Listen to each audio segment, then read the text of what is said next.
Olá, você assiste agora ao Revista TST, o programa que te deixa por dentro das notícias da Justiça do Trabalho. Veja o que preparamos para a edição de hoje.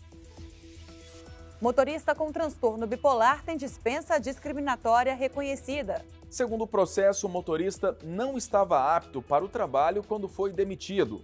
O profissional afirmou que a empresa tinha conhecimento dos sucessivos afastamentos previdenciários e que a dispensa ocorreu enquanto ele aguardava a decisão judicial sobre o restabelecimento do último auxílio-doença. Com nova prova, a empresa consegue anular estabilidade de atendente que não comunicou aborto. E tem ainda reportagem especial sobre trabalho infantil durante período de férias escolares. Tudo isso você confere agora no Revista TST.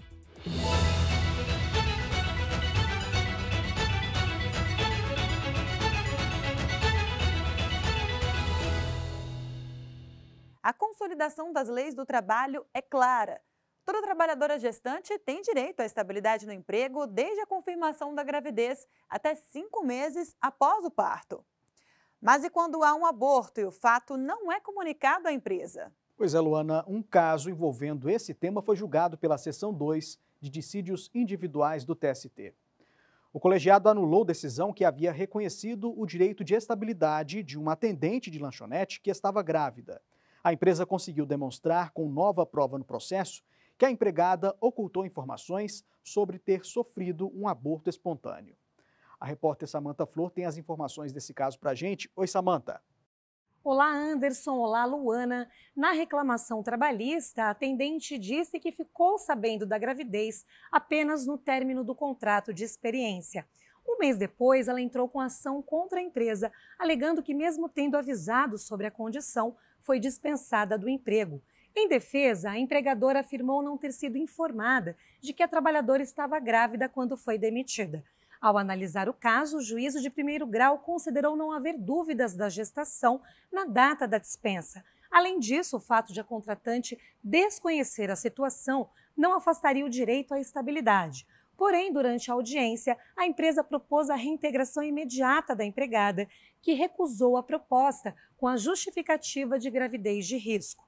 Dessa forma, na avaliação do juízo, a profissional renunciou à garantia do emprego. Segundo a sentença, não existia interesse em retornar ao trabalho, mas apenas o desejo de receber as vantagens decorrentes da estabilidade. Ao julgar recurso da atendente, o Tribunal Regional do Trabalho da Terceira Região em Minas Gerais limitou o pagamento dos salários ao período entre a dispensa e a renúncia à reintegração. Em junho de 2018, porém, a 8ª Turma do Tribunal Superior do Trabalho considerou a limitação indevida. Para o colegiado, a recusa de retorno ao emprego não afasta o direito à indenização substitutiva, que deve corresponder a todo o período de estabilidade. 3 anos depois do trânsito em julgado da decisão, a empregadora ajuizou ação rescisória no TST, apresentando nova prova que poderia alterar o contexto do processo. A ação, distribuída à Seção 2 de Dissídios Individuais, afirmava que a trabalhadora teria sofrido um aborto espontâneo,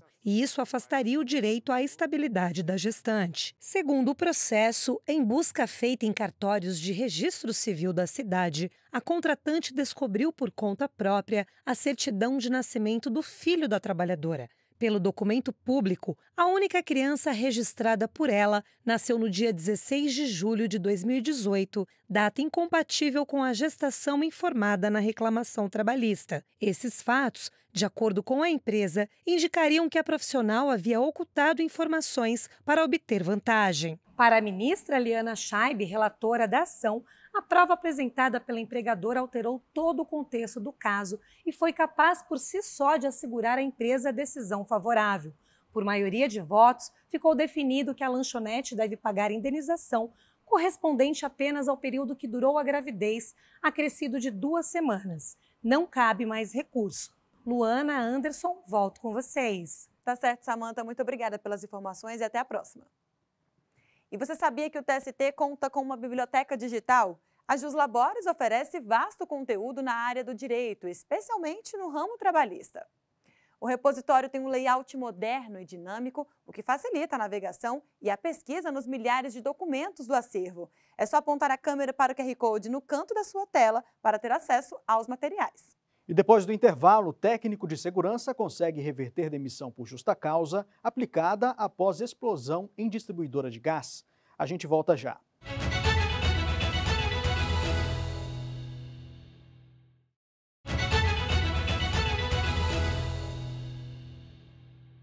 Estamos de volta com o Revista TST e agora vamos trazer as principais notícias das turmas do tribunal. Começamos pela terceira turma. O colegiado condenou a Infraero a pagar a um operador de serviços aeroportuários de São Paulo adicional de periculosidade sem considerar prazo prescricional. O trabalhador deve receber as diferenças de forma retroativa ao momento em que houve identificação de condições de trabalho perigosas. O operador de serviços aeroportuários atuava no abastecimento de aeronaves, uma atividade considerada de risco. Na reclamação trabalhista, ele alegou que não recebia o adicional de periculosidade de 30%. Segundo cláusula de acordo coletivo firmado entre a Infraero e o Sindicato Nacional dos Empregados em Empresas Administradoras de Aeroportos, o adicional é devido desde o momento em que o aeroportuário passa a ser exposto a agente periculoso. O trabalhador alegou que, em razão do acordo coletivo, a estatal renunciou à prescrição do prazo máximo de 5 anos para a requisição de direitos trabalhistas. Por isso, reivindicou o pagamento do adicional desde a contratação, em março de 2003, até dezembro de 2020. O Tribunal Regional do Trabalho da 2ª Região em São Paulo manteve a decisão de primeiro grau que negou o pedido. Para o TRT, não seria possível inferir, a partir do acordo coletivo, que a Infraero renunciou ao prazo prescricional. O aeroportuário recorreu ao TST. Ao julgar o recurso, o ministro relator Alberto Balazeiro deu razão ao empregado. Segundo ele, em julgamentos anteriores, ao interpretar a mesma cláusula coletiva firmada pela Infraero, o TST entendeu que a norma implicou renúncia da empresa ao prazo prescricional. De acordo com o ministro, o adicional de periculosidade é devido desde o momento da constatação do trabalho em condições perigosas. O TST tem entendido que a cláusula reconhece o direito ao pagamento em toda a extensão, desde o momento em que constataram o labor, e faz sentido. Como é que você poderia ter um período em que há o labor em periculosidade e não há pagamento? O ministro Maurício Godinho Delgado e o ministro José Roberto Pimenta enfatizaram que o teor da norma coletiva evidencia que a Infraero adotou uma conduta incompatível com a prescrição quinquenal. Para os ministros, a empresa reconheceu o direito ao adicional de periculosidade, assim como a retroatividade dos efeitos financeiros dessa parcela, sem apresentar qualquer ressalva. Não é ilegal a renúncia a prazo prescricional. O próprio Código Civil, o Código de Processo Civil, não proíbem a parte beneficiada pela prescrição extintiva a abrir mão dela e pagar tudo que seja considerado devido. É perfeitamente compatível com o ordenamento jurídico, com a ordem jurídica em vigor no Brasil, não há a menor dúvida. De maneira unânime, a terceira turma afastou a prescrição e determinou o pagamento do adicional de periculosidade desde o momento da constatação do trabalho em condições perigosas. Não cabe mais recurso. A sétima turma considerou discriminatória a dispensa de um motorista de carreta com transtorno bipolar. O colegiado também reconheceu que o profissional tem direito à reparação por dano extrapatrimonial. E quem tem mais informações sobre esse caso para a gente é o repórter Rafael Oliveira. Oi, Rafael. Oi, Anderson. Oi, Luana. Segundo o processo, o motorista não estava apto para o trabalho quando foi demitido. O profissional afirmou na ação trabalhista que a empresa tinha conhecimento dos sucessivos afastamentos previdenciários e que a dispensa ocorreu enquanto ele aguardava a decisão judicial sobre o restabelecimento do último auxílio-doença a que tinha direito. O benefício, inclusive, foi retomado judicialmente de forma retroativa com a data anterior à rescisão contratual. O trabalhador pediu a nulidade da demissão e indenização por dano extrapatrimonial, alegando ter sido despedido de forma discriminatória por sofrer de transtorno bipolar. O Tribunal Regional do Trabalho da 9ª Região no Paraná declarou a nulidade da dispensa, mas negou o pedido de indenização. Conforme o TRT, o restabelecimento do subsídio do INSS implica o reconhecimento de que, no momento da demissão, o contrato de trabalho estava suspenso, ou seja, não seria possível realizar a rescisão durante o período de licença. Quanto à reparação do dano, o regional entendeu não serem aplicáveis nem a legislação vigente, nem a jurisprudência do Tribunal Superior do Trabalho sobre o tema. Segundo a súmula 443 do TST, presume-se discriminatória a despedida de pessoa vivendo com HIV ou com outra doença grave que suscite estigma ou preconceito. Caso isso ocorra, o empregado tem direito à reintegração no emprego. O Tribunal Regional considerou que o transtorno bipolar não se enquadra como doença grave que suscite estigma ou preconceito. Assim, não poderia ser presumida a dispensa discriminatória. O caso chegou ao Tribunal Superior do Trabalho. O relator do recurso do motorista na 7ª turma, ministro Agra Belmonte, afirmou que a tese defendida no acórdão regional não se sustenta. Para o ministro, essa percepção é absolutamente desconectada da ciência e da realidade social.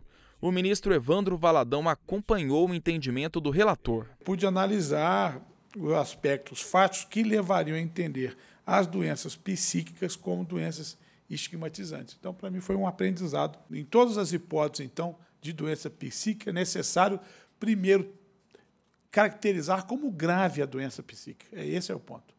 Caracterizado como grave, presume-se a dispensa discriminatória. Então, o meu voto vai nesse sentido. Por unanimidade, a 7ª turma declarou o caráter discriminatório da dispensa do motorista e reconheceu o direito à reparação por dano extrapatrimonial. O colegiado determinou ainda o retorno do processo à vara de origem para que o valor da indenização seja definido. A empresa entrou com um novo recurso no TST, ainda não julgado. Anderson, Luana, é com vocês aí no estúdio. Muito obrigado pelas informações, Rafael. Bom trabalho para você. E fechando o nosso giro, vamos para a 1ª turma. Um técnico de segurança conseguiu reverter a demissão por justa causa aplicada após uma explosão em uma distribuidora de gás. Para a turma, não ficou comprovado que o profissional teve culpa pelo acidente. O técnico de segurança do trabalho era empregado da Liquigás Distribuidora. De acordo com o processo, ele foi acusado pela empresa de negligência e indisciplina por causa de uma explosão durante o horário de expediente. Em defesa, o profissional apresentou provas de que estava fora da empresa no momento do acidente, causado pela realização de uma solda na área de operação de gás. Ele também comprovou que não havia sido consultado sobre a execução do procedimento. A explosão ocorreu em uma das distribuidoras da Liquigás em Pelotas, no Rio Grande do Sul. Um homem morreu e diversas pessoas ficaram feridas. O acidente, inclusive, causou danos em imóveis situados a mais de 300 metros do local. No processo, a distribuidora defendeu que o técnico deveria ter suspendido o serviço enquanto se ausentava, porque a quantidade de gás tinha de ser medida periodicamente. O empregado, ao pedir a reversão da justa causa e o pagamento das verbas rescisórias, apresentou um documento de interdição do local por falta de condições mínimas de segurança. Para ele, falhas nos processos da própria empresa, sobre os quais ele não tinha interferência, foram a causa da tragédia. O Tribunal Regional do Trabalho da 4ª Região, no Rio Grande do Sul, acolheu o recurso do técnico em segurança do trabalho. O TRT concluiu, entre outros argumentos, que a principal causa do acidente foi um vazamento de gás potencializado por uma estrutura clandestina que servia de depósito de botijões de gás, construída em 1985. Mas a empresa recorreu ao Tribunal Superior do Trabalho. O relator do recurso da Liquigás na 1ª turma foi o desembargador convocado João Pedro Silvestrin. Eu examinei com bastante cuidado os termos em que o regional proferiu o acordo e afastou a questão do reconhecimento da justa causa, mas me parece que, para concluir de forma diversa, eu teria que efetivamente reexaminar o conjunto fático probatório, porque o regional ele fez a valorização da prova, e a valorização da prova ela se dá no âmbito ordinário e não no âmbito extraordinário. A primeira turma seguiu o entendimento do desembargador convocado no sentido de rejeitar o recurso devido à impossibilidade de reexaminar fatos e provas. Assim, ficou mantida a decisão do regional, que reverteu a demissão por justa causa do empregado. No próximo bloco do Revista TST, uma reportagem especial sobre o trabalho infantil durante as férias. É daqui a pouco.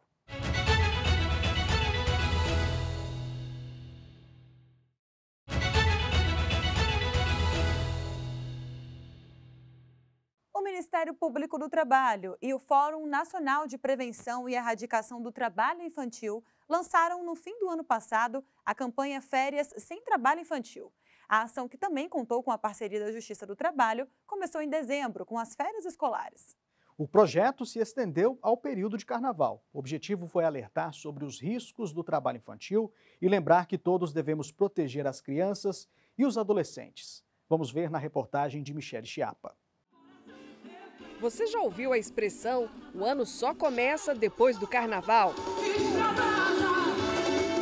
Não é regra, mas em algumas cidades brasileiras o ditado faz sentido, pois algumas escolas só iniciam o ano letivo após a folia. Enquanto a volta às aulas não chega, a criançada aproveita praias e parques de diversões. Mas será que todas conseguem desfrutar desse período de descanso e lazer? Pelas ruas, vemos que não. Para coibir situações como essas, foi lançada a campanha Férias Sem Trabalho Infantil. A iniciativa tem como objetivo dar visibilidade ao tema, uma forma de sensibilizar a sociedade a denunciar o trabalho precoce. O comércio ambulante está na lista das piores formas de trabalho infantil da Convenção 182 da Organização Internacional do Trabalho. Os riscos da atividade deixam crianças e adolescentes em situação de vulnerabilidade. Elas ficam expostas a diversos perigos, como o assédio sexual. Não naturalizar o problema e discutir a questão são maneiras fundamentais para evitar a violação de direitos. A procuradora do Trabalho, Luísa Rodrigues, ressalta que a conscientização é uma das principais estratégias para erradicar o trabalho infantil no país. A mobilização da sociedade, a realização de campanhas, todas essas iniciativas de conscientização, elas são estratégicas no combate ao trabalho infantil e são essenciais, porque nós não podemos mais naturalizar o trabalho infantil. Infelizmente, isso ainda acontece. Muitas vezes a gente aceita esse trabalho como algo natural, ou ele é invisível aos nossos olhos. A gente pensa, essa criança está aí mesmo, é assim, ou isso não é um problema, é melhor que ela esteja aqui no sinal pedindo do que fazendo outras coisas. E, na verdade, a gente tem que entender que o lugar de criança na escola é com os direitos garantidos, né? Tendo direito ao lazer, à diversão, ao estudo, ao tempo da brincadeira. Isso é infância, né? Ela tem que viver a infância e a adolescência de maneira plena. Então, acho que esse é um primeiro ponto. Entender que o trabalho infantil é uma violação de direitos e que nós todos temos responsabilidade de combater essa violação de direitos. De acordo com o Instituto Brasileiro de Geografia e Estatística, o IBGE, quase 1.900.000 crianças e adolescentes entre 5 e 17 anos estavam em situação de trabalho infantil no Brasil em 2022. Os dados divulgados fazem parte da Pesquisa Nacional por Amostra de Domicílios, PNAD contínua. Ainda conforme o estudo, os índices de trabalho infantil estavam caindo. Em 2016, o percentual era de 5,2%, aproximadamente 2.100.000 crianças e adolescentes. 2019 registrou queda de 4,5%, cerca de 1.800.000, mas em 2022 o número voltou a subir, 1.900.000. A procuradora do Trabalho explica que, apesar do grave retrocesso, as ações de combate permanecem e, para que esse número seja reduzido, é preciso estimular uma mudança de cultura. Nós precisamos executar política pública e precisam ser ações estruturantes. O Brasil, ele é reconhecido internacionalmente, né, nesse aspecto. Mas, infelizmente, nos últimos anos nós tivemos um retrocesso, né? Os dados divulgados em dezembro pelo IBGE dão conta de que houve uma reversão e uma tendência histórica que a gente tinha de redução no número de casos de trabalho infantil. O trabalho infantil voltou a aumentar. Claro, nós tivemos uma pandemia, uma crise socioeconômica, tudo isso junto com uma fragilização de políticas públicas e que agora a gente vem tentando retomar e acho por isso muito importante as iniciativas da Justiça do Trabalho, do Ministério Público do Trabalho e de outros órgãos da rede de proteção em prol da infância e adolescência. Ações que conscientizam a sociedade fazem com que o trabalho na infância não seja visto como algo normal, entendimento que o Felipe Caetano e toda a família dele não tinham. Todos os meus familiares foram trabalhadores infantis. A minha mãe começou a trabalhar muito cedo e abandonou a escola muito cedo, os meus tios, os meus avós também. E todos eles, né, tinham justamente essa marca do trabalho infantil. Então, era natural que as próximas gerações, que incluía eu e as minhas irmãs, também passássemos por isso, né? Dos 8 aos 14 anos de idade, eu trabalhava como garçom, já trabalhei alugando pranchas de surf, já trabalhei catando também garrafas plásticas para fazer revenda, né? Então, a minha infância basicamente é resumida nisso. As finais de semana, todo sábado, domingo, e nos feriados também, eu ia para a praia trabalhar. Atualmente, Felipe está com 22 anos. Ele só percebeu que era vítima do trabalho infantil após participar de um debate na escola, ainda pequeno. Hoje, o jovem está engajado na luta pelos direitos das crianças e dos adolescentes. Desde os 12, 13 anos, eu comecei a fazer parte de um grupo, né, uma espécie de grêmio estudantil chamado Núcleo de Cidadania dos Adolescentes. Era uma ação do selo Unicef para todos os municípios que aderissem a esse selo. Então, esse núcleo era justamente um grupo formado por 16, 17 adolescentes que discutia diversas temáticas. A gente discutia educação, discutia sexualidade, discutia cultura. E uma das discussões foi justamente sobre trabalho infantil, né? E aí eu percebi, nossa, eu estou saindo da minha casa para falar sobre direito da criança, para falar sobre cidadania, mas eu, enquanto um adolescente, estou com os meus direitos violados aos finais de semana, quando vou trabalhar na barraca de praia. Através desse start, né, dessa conversa, e depois eu assisti diversas palestras sobre o tema, é que eu me percebi enquanto um adolescente com direitos violados e decidi que ia dedicar a minha adolescência, a minha juventude a combater o trabalho infantil.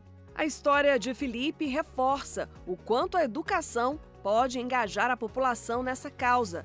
Logo mais, a campanha Férias Sem Trabalho Infantil vai terminar, mas outras ações entram em cena. O importante é que a gente não se esqueça de que erradicar o trabalho infantil é dever de toda a sociedade. Por isso, fique atento. Se você presenciar alguma situação de exploração de trabalho infantil, denuncie no Disque 100 do Ministério dos Direitos Humanos e da Cidadania. Fique agora com os destaques da semana na Justiça do Trabalho.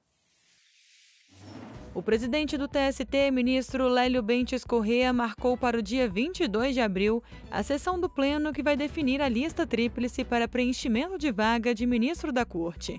A relação de nomes é destinada a integrantes da advocacia. A vaga foi aberta com a aposentadoria do ministro Emanuel Pereira, em outubro de 2022. O ministro do TST, Caputo Bastos, tomou posse como conselheiro do Conselho Nacional de Justiça para o biênio 2024-2026. Ele ocupa a cadeira deixada pelo ministro Vieira de Mello Filho, que encerrou o mandato em vaga reservada a representante da Justiça do Trabalho. Composto por 15 integrantes, o CNJ também conta com um desembargador de Tribunal Regional do Trabalho e com um juiz do trabalho como conselheiros. O TST lançou um novo portal da advocacia. O layout foi aprimorado para melhorar a experiência de quem usa o serviço. A página também atende aos requisitos de acessibilidade e inclusão. Para acessar, é só apontar a câmera para o QR Code que aparece na tela. O plenário do Senado Federal aprovou o projeto de lei 1219 de 2023, que regulamenta o funcionamento e as competências do Conselho Superior da Justiça do Trabalho, o CSJT. A proposição agora segue para a sanção presidencial. Instituído em 2004 pela reforma do Judiciário, o CSJT tem a função de supervisionar a Justiça do Trabalho de primeiro e segundo graus. O Revista TST termina aqui. Muito obrigado pela companhia. Até a próxima semana. Tchau!